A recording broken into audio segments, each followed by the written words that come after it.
안 되면 예. 할까요? 네. 네, 안녕하세요. 예. 네. 예, 오늘의 그림 문자 벌써 133강입니다. 예, 이제 이게 191강까지니까 거의 이제 다 왔거든요. 자, 계속해서 이제 사람의 신체와 관련되는 이제 그런 부수가 계속 나오는데, 이제 앞으로 한 60개 정도 남은 부수를 할 때는 그동안 이제 배운 거하고 결합해서 자꾸 나옵니다. 그래서 제가 이 유튜브 방송을 찍고 이러는 목적은 한자를 글자 하나로만 이해하지 말고 글자 안에 있는 부수를 이해하면서 그 부수가 결합이 되면 자연스럽게 그 글자를 몰라더라도 그 뜻을 이해할 수 있기 때문입니다. 그리고 꾸준하게 노력하다 보면은 이제 언젠가는 이렇게 한자가 거부감 없이 받아들일 거라는 생각에서 이 방송을 하는 거니까 어쨌든 잘 따라오시면 될 것 같습니다. 오늘은 설립이에요. 입이에요. 선다라는 건데 그냥 우리가 보기에는 아무런 모양으로 보이지 않아요. 그냥. 근데 이거를 소전체로 보면 이런 모양이에요. 예. 이런 모양이면 대충 뭐가 서 있는 것 같이 이렇게 보이죠. 예. 그래서 보편적으로 우리가 이제 서로 상상하면서 느껴지는 모양하고 같습니다. 그러니까 사람이 어디인가 서 있는 모양으로 보이죠. 네, 그러니까 이런 글자는 설립, 사람이 땅 위에 서 있다, 이런 모양으로 보입니다. 실제로 설문회자에서는 설립을 이렇게 설명하죠. 설립은 바로 선다는 의미예요. 그냥 쓴다는 말이 아니라 바로 선다. 예? 그리고 클 때와 한일로 땅에 서 있는 모양이다. 근데 우리가 첫 번째 이 부수를 할 때 한일 부수부터 배웠거든요. 1장. 그러면 한일은 굉장히 많아요. 사실 옥편을 보면은 대형 옥편 보면은 한 20페이지 정도가 돼요. 그러면 한일이라는 거는 우리가 한이라고 뜻을 말하고 일이라고 발음을 하죠. 그러면 일에는 여러 가지 뜻이 있는데 쓰는 위치에 따라서 하늘도 될 수 있고 땅도 될 수 있고 하나라는 의미도 될 수 있고 크다는 의미도 될 수 있죠. 근데 이 설립자에서는 땅으로 섰다는 거죠. 대표적인 게 이제 지나간 내용들이지만 하늘 천할 때는 큰 데에다가 위에 한일이죠. 그러면 이게 하늘이라는 뜻이죠. 위에가 한일이니까. 그리고 대자는 사람이 손을 벌리고 있는 모양이니까 하늘 천자를 쓸 때는 위에가 길어야 돼요. 그래서 짧게 하고 이렇게 하늘천 쓰면 잘못 쓴 거예요. 예. 왜냐하면 하늘보다 큰 거는 없으니까. 그러니까 하늘천, 그 다음에 사람이 서 있으면 설립. 그래서 큰 데라는 거는 클 때 큰 데는 여기서 나왔지만 지금은 큰데 클 때이지만 예전에는 이게 사람인이었다. 그리고 사람인이 지금은 이렇게 바뀌었죠. 예. 그리고 이거는 큰데 클 때로 이제 변형이 되는 거죠. 이거 한자가 계속 생성이 되면서, 자, 그 뜻은 종대 제일지상, 그죠? 이렇게 쓴 거고, 우리가 보통 입신, 입지 한다 그러면은 제대로 쓰고 어디에 나가서 자기 역할을 할 때 입한다 그러죠. 우리가 논어라는 책에 보면은 입이라는 말이 나와요. 입. 예, 그러니까 지학 뜻을 두고 입 한 다음에 40에 혹하지 말라 그래서 부록, 50에 지천명, 예, 그 다음에 60에 이순, 그 다음에 70에 종심소육 불유구, 예, 마음대로 하더라도 어긋남이 없다, 이런 말이 나오는데 거기에 입 나와요. 30에. 그러면은 그 입자를 해석할 때 이 설립자를 이해하면은 쉽게 이해가 될 수 있죠. 예, 그거는 뭐냐면은 세상에 나와서 어떤 역할을 하고 어떤 위치에 선다는 뜻으로 이해할 수 있죠. 그러니까 배워야만 입한다는 거죠.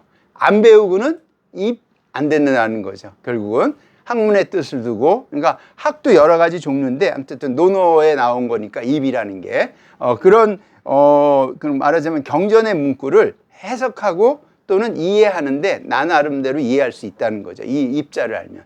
자, 설입이에요. 쓴 거예요. 입신, 입지 이럴 때 이제 단어를 쓰는 거고요. 이 입자는 어떻게 확장되는지 보겠습니다. 이렇게 확장돼요. 보통은 글자가 두 자가 있으면 대부분 강조하거나 뭐라 그러자면은 이렇게 쓰죠. 그러니까 뭐 개견자가 둘 있으면은 부르짖을 헌이라든지, 아니면은 뭐 두 개가 있으면은 입구자가 두 개가 있으면 부르짖을 헌이죠. 달릴 편가? 제가 이제 헷갈리니까 그건 좀 찾아보시고요. 어쨌든 두 개 있으면 아우르다. 그러니까 서로 아우른다는 거는 서로 나란히 쓴다는 거죠. 그러니까 어떤 면에서는 같이 서 있는 거죠.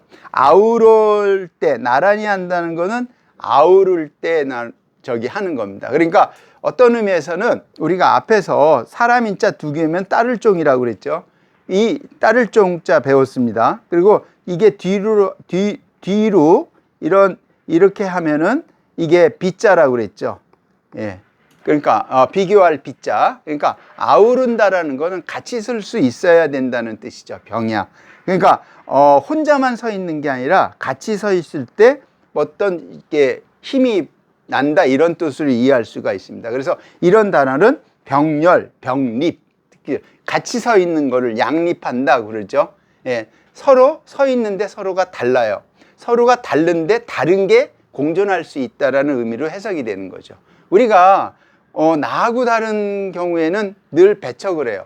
근데 그 배척보다 서로 어우러진다는 게 굉장히 중요하죠. 그럴 때 아우를 병자를 쓰는 겁니다. 그래서 병렬, 병립 이렇게 확장이 됩니다.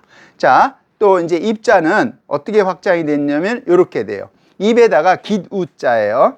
예, 깃우자. 깃우자라는 건 날개라는 거죠. 나는 모양이다. 그래서 비모 이렇게 적혀놨어요.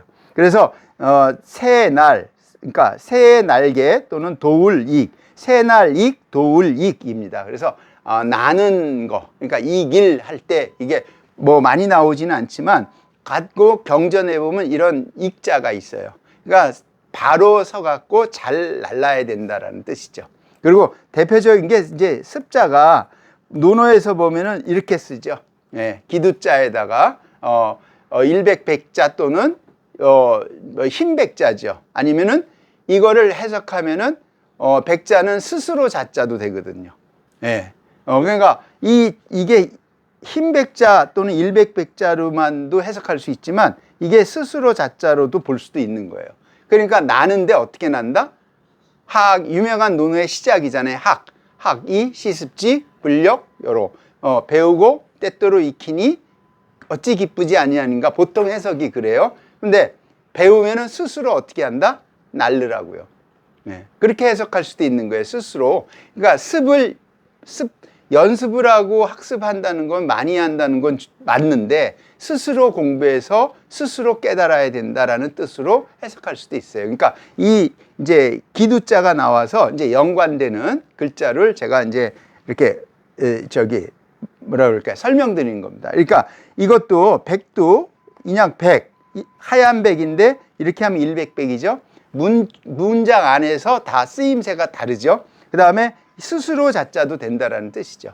그리고 이제 우리가 이게 나왔으니까 하나 더 하면은 일백백도 우리 고대 국가의 이름 중에 백제가 있죠. 예. 이게 건널제죠. 건널제인데 뭐가 건너왔냐 이거죠. 이거에 따라 한자로 하면은 수많은 민족이 건너왔다고 할 수도 있고 많은 사람이 건너왔다고 할 수도 있는 거죠. 예. 그러니까 그 한자를 알므로 인해서 우리가 이제 그 한자를 통해서 이해할 수 있는 부분이 많다라는 걸 설명드린 겁니다. 그래서 새날익, 도울익, 도와주는 거죠. 난다는 거는. 그러니까 제대로 서서 난다는 거는 누군가를 도와줄 수 있는 그런 게 되는 거죠. 그래서 이길 이럴 때 사례로 씁니다.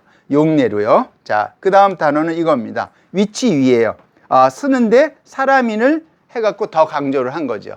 그러니까 서 있는데 여기다가 사람인을 이렇게 쓴 거죠. 그러니까 이럴 때는 뭐냐? 조종의 벼슬을 하는 것이다. 그러니까 설립, 위치, 위 하면은 위상 뭐 이렇게 하죠. 직위 할 때 위계. 그러니까 어떤 일정한, 그러니까 사람이 우리가 만든 제도 안에서 그 사람을 인정하는 제도죠. 그러니까 조종의 벼슬을 한다는 거는 누군가에게 영향력을 미칠 수 있는 자리에 올라 있다는 거죠. 그런 거를 열중, 정지, 좌우, 위, 지위, 종, 인, 립 이렇게 씁니다. 원분이. 그러니까 이 원본을 해석하면은 다르죠. 위에 해석하고. 그걸 제가 줄여갖고, 왜냐면은 쭉 해석 전체를 해놔도 그 해석이 어려울 수 있거든요. 그거면 이 말이 뭐냐면 정지, 예? 열중 정지잖아요. 그죠? 열중정. 그러니까 조정할 때 정이잖아요. 그러니까 나열한다. 좌우로. 예. 그리고 그 좌우로 나열한 사람들이 종, 인, 입. 사람이 위치한다. 제대로 쓴다. 그러니까 누군가의 영향력을 미치고 누군가의 권력을 행사하는 사람들은 그 위치가 제대로 서 있을 때 한다라는 말로 쓸 수 있죠. 그러니까 이거를 위계 또는 직위 이런 말을 쓰죠. 직위가 어떻게 돼? 이런 말을 많이 쓰죠. 예, 이렇게 해서 확장이 되는 겁니다. 그래서 사람이 서 있다. 어디에 서 있어요? 땅 위에 서 있다로 시작하죠. 근데 실제로 땅에 기대어 살지 않는 생물은 아무도 없죠. 땅 없이는 아무도 살아갈 수가 없죠. 어떤 분이 이런 질문에 새는 하늘에서 난다. 하루 종일 나는 게 아니거든요, 새도. 예, 땅 위에 내려앉거나 나무 위에 가죠. 그 나무도 땅 위에서 나는 거기 때문에. 그러니까 우리가 땅에 대해서 한번 생각해 볼 필요가 있죠. 근데 요즘은 하늘 볼 일도 별 볼 일도 없지만 땅 볼 일도 별로가 없는 것 같아요. 왜냐하면 전부 아스팔트로 다 해나갔고 땅에 대한 개념이 잊어버릴 수도 있는 것 같아요. 그러니까 뭐 이제 쓸데없는 그런 것도 한번 더 붙여봤습니다. 자, 여기까지 해갖고 오늘 동몽, 설립, 사람이 쓴다는 거는 어떤 단어인지, 그리고 오늘도 한자 유학 배웠습니다. 여기서 마치도록 하겠습니다. 감사합니다.